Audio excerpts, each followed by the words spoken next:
আয়নার নাই। আল্লাহর বান্দা যখন কোন গুনার কাজ করে ফেলে তার কলবে আয়নায় একটা দাগ পড়ে যায়।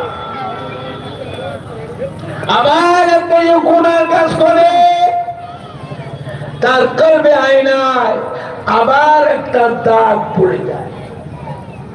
এইভাবে আল্লাহর মুমিন বান্দাদের কলবটা কালিমাময় সিয়া হয়ে যায়। এই সিয়া করবে কুলুষিতময় অন্তরে আল্লাহ আল্লাহ রাসূলের মোহাব্বত জায়গা পায় না।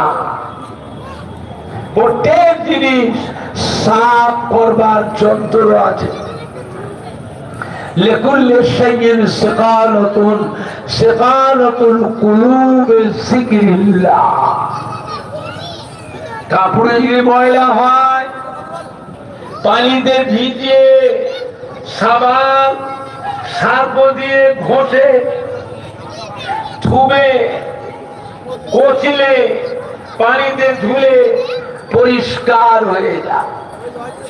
থালা বর্তনে ময়লা হয় একটা ছুবড়া দিয়ে ছাই বা মাটি দিয়ে ঘষে পানিতে ধুলে পরিষ্কার হয়ে যায়। আয়নায় যদি ছোপ ধরে যায় একটা ন্যাকড়াকে ভিজিয়ে নিয়ে তাতে মুছে পানিতে ধুলে পরিষ্কার হয়ে। আল্লাহ মুমিন বান্দাদের কলবে যে মরিচিকা যে ময়লা যে ছোপটা পড়ে যায় এই ছোপটা সাফ করতে গেলে পরিষ্কার করতে গেলে দুনিয়ার কোন জিনিসে সাফ হবে না। একমাত্র আল্লাহ তাআলার পাক নামের জিকির ছাড়া অন্য কোন জিনিসে সাফ হবে না। লিকুল্লি শাইইন সিকালাতুল কুলুবি যিকরিল্লাহ। জিকির করলে কি হয়? জীবনের গুণাগুলি সব মাপ হয়ে যায়। জোরে বলুন সুবহানাল্লাহ। জোরে হবে না? একবার সুবহানাল্লাহ করলে কত নেকি হয় তাও জানে না। একবার সুবহানাল্লাহকে পড়বে ঈমানের সাথে তার নামায় আমাল আল্লাহ পাক ৭ তবক আসমান ৭ তবক জমিনের মাঝখানে যতটা জায়গা ফাঁকা আছে সম্পূর্ণ জায়গাটায় ওই বান্দার নামায় আমাল আল্লাহ পাক নেকিতে পরিপূর্ণ করে দেয়। আর একবার কলেমা শরীফ পড়লে কত নেকি হয়?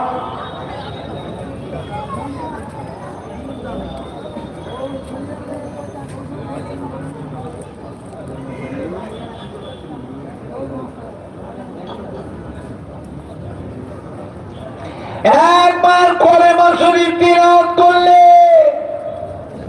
ঈমানের সাথে তার জীবনের ৪,০০০ গুনাহকে আল্লাহ মাফ করে দেয়।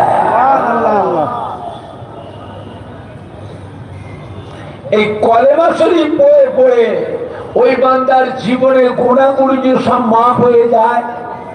সুবহানাল্লাহ। তারপরেও যদি কলেমা শরীফ পড়ে ওই নেকিগুলো কি হবে? আল্লাহ রাসূলকে সাহাবীরা জিজ্ঞাসা করেছিলেন এই কলেমা শরীফ পড়ে পড়ে জীবনের গুনাহ যে সব মাফ হয়ে যায়, মাফ হয়ে যাওয়ার পরও যে ওই বান্দা কলেমা পড়ে তাতে কি হবে? আল্লাহ রাসূল বলেন যে ব্যক্তি কলেমা শরীফ পড়লো তার জীবনে গুনাহগুলো মাফ হয়ে গেল।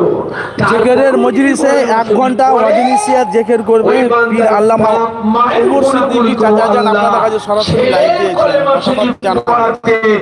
বাপ মায়ের গুনাহগুলো আল্লাহ মাফ করে দেয়। সুবহানাল্লাহ।